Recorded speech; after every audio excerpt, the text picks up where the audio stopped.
와티브. 이 시간에는 중국을 잡는 저승사자 미국 상무부를 살펴보겠습니다. 미중 무역전쟁을 설계한 월버로스 장관이 이끄는 미국 상무부가 중국 최대 반도체 제조기업 SMIC에 대한 수출 제한 조치를 단행했습니다. 이번 조치로 중국 SMIC에 미국 기업이 기술을 수출하려면 일일이 미국 상무부 허가를 받도록 해 중국 반도체 자체 생산은 다른 나라 행성에서나 가능하게 됐습니다. 며칠 전 미국 상무부는 SMIC를 블랙리스트에 올려 수출 제한 조치를 시행할 것인가 말 것인가 저울질했지만 세계 5위 정도의 반도체 제조 기업이고 기술력 또한 떨어져 수출 제한 조치까지는 필요 없다는 의견이 앞서 있어 수출 제한 조치는 하지 않을 것이라는 관측이었습니다. 하지만 미국 상무부는 중국 SMIC로 수출하는 반도체 기술과 장비는 결국 중국군 손아귀에 들어와 군사적 목적으로 사용될 가능성이 크다는 이유로 중국 SMIC도 화웨이처럼 제재하기로 했습니다. 그동안 중국은 미국 반도체 제재를 3년간 요리조리 피해 다니며 한국과 대만에서 반도체를 공급받아 왔습니다.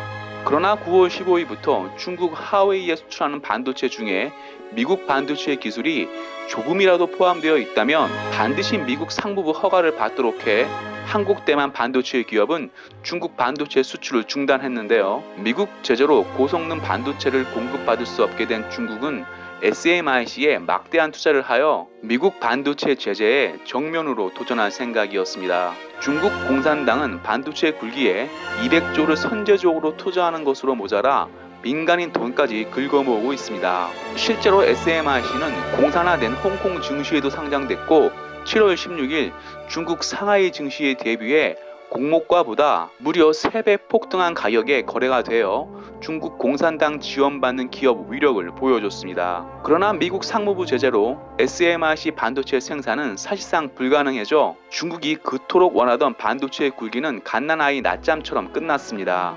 중국 반도체 자체 생산 꿈까지 깨버린 미국에 중국 외교부는 즉각적인 성명을 냈는데요. 그동안 미국의 강경한 입장을 표명했던 자오리제 중국 외교부 대변인은 중국 SMIC에 대한 미국 상무부 제재는 자유무역 원칙에 벗어나는 것이고 관대했던 미국 이미지를 부정적으로 바꿀 것이라며 다소 누그러진 성명을 냈습니다. 이번 미국 상무부 조치로 중국 반도체 자체 생산 꿈은 물거품이 됐기에 돈에 매수되어 중국으로 넘어갔던 반도체 포함 한국 IT 인재는 중국으로 가지 않을 전망입니다. 중국에는 저승사자 같은 미국 상무부는 전 세계에서 가장 많은 나라를 상대하는 단체인 만큼 경험 많은 미국 최고 인재들이 모이는 곳입니다. 미국 상무부가 설계한 미중 무역 전쟁은 3년 만에 중국 반도체 굴기 꿈을 깨고 있습니다. 미국을 누르고 패권 국가가 되려는 중국몽은 반도체 없이는 불가능하기에 한낱 일장춘몽으로 끝날 것입니다. 어쩌면 미국은 중국이 다시는 덤비지 못하게